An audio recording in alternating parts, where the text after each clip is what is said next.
Donc la gouvernance du projet CIGEO, c'est de décrire comment est-ce qu'on va prendre les décisions dans le cadre du projet CIGEO.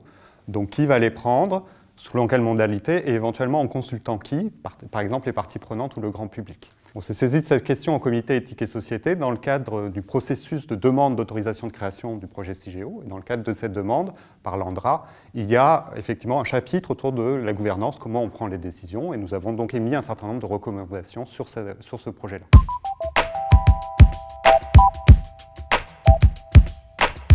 On a eu deux séries d'avis. On a eu une première série d'avis en 2017 qui était plus autour de principes généraux sur la gouvernance et c'était un peu en amont du processus qui a mené l'ANDRA à proposer une gouvernance spécifique pour le CIGEO. Et on a un deuxième avis, qui est le plus récent, autour du projet actuel par l'ANDRA de gouvernance. Et notre idée ici, c'était de faire un certain nombre de recommandations, d'une part sur quelles sont les décisions importantes qui doivent impliquer le public et comment elles doivent impliquer le public.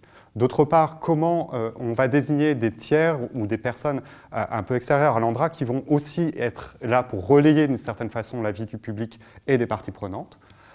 Troisième point, plus spécifiquement, comment participe le public, donc comment est-ce qu'il peut saisir ces tiers ou bien des instances qui existent au niveau local pour interroger éventuellement l'ANDRA sur un certain nombre de décisions, par exemple les questions sanitaires. Et enfin, une dernière chose sur la transparence, donc comment aller plus loin dans la transparence autour de ce projet, notamment sur les questions de risques et d'incertitudes autour du projet.